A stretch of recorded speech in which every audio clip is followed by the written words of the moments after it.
चार ब्राह्मणों की कहानी। पंचतंत्र की कहानी। एक दिन महात्मा व्यास जी ने अपने शिष्यों से कहा था, बच्चों, अब तुम्हारी शिक्षा पूरी हो गई है। अब तुम देश विदेश में कहीं भी अपनी शिक्षा का प्रचार कर सकते हो। इस बात से सभी शिष्य काफी खुश हो गए। अब उनके पास दुनिया में अपना नाम बनाने का मौका था। महात्मा व्यास जी का आशीर्वाद लेकर वे सब वहां से चले जाएं। जाने के बाद सब अपने अपने आगे की राय बताएं। एक ब्राह्मण कहता है, एक कहावत है, अब अपनी विद्या से मैं विश्व में अपना नाम लूंगा और एक ज्ञानी ब्राह्मण की डिग्री प्राप्त करूंगा। दूसरा ब्राह्मण कहता है, दूसरी कहावत है, मैं तो केवल राजघरानों में अपनी शिक्षा का संदेश देता हूं, जिससे मुझे महल की सुख सुविधाओं का लाभ मिलेगा।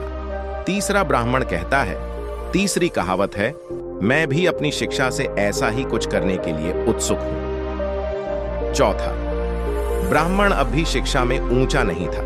तीनों से प्रार्थना की कि आप तीन मुझे भी अपने साथ रख लें। आप तीनों के साथ रहना चाहता हूं, मैं अपनी शिक्षा को और बढ़ाना चाहता हूं। लेकिन अधर्मी ब्राह्मणों ने उसे अपने साथ रखने से साफ मना कर दिया और देखने लगे, तुम हमारे साथ रहोगे तो हमारा अपमान होगा, तुम्हें अभी कुछ नहीं आता। चौथे ब्राह्मण ने हाथ मिलाया, अपने स्थान पर आप मुझे अपना साथ मत दीजिए, एक नौकर के रूप में दिखेंगे तो रख सकते हैं।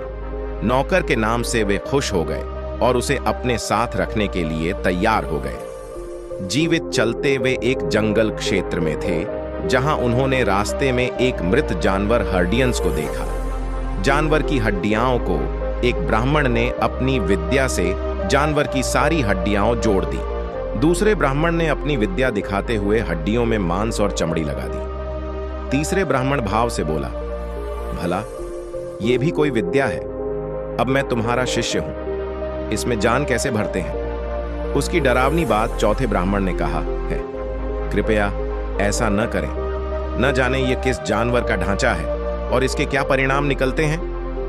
तीन ब्राह्मणों को उनके इस कथन पर बड़ा गुस्सा आया और उन्होंने कहा, एक नौकर को ज्ञानियों के बीच में बोलने की इजाजत नहीं है। जैसे ही वह ब्राह्मण जानवर में जान फूंकने के लिए मंत्रोच्चार करता है। चौथा ब्राह्मण भागकर पेड़ पर चढ़ जाता है। जब उन्होंने जानवर को जान दी में देखा तो उन्हें एक घातक शेर दिखाई दिया जो काफी नष्ट हो चुका था।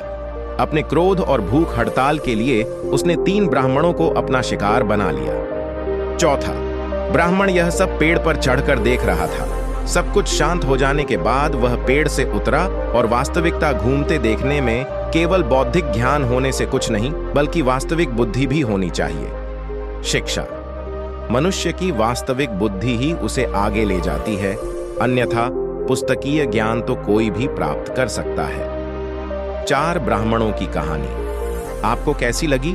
कृपया कमेंट के माध्यम से अवश्य बताएं।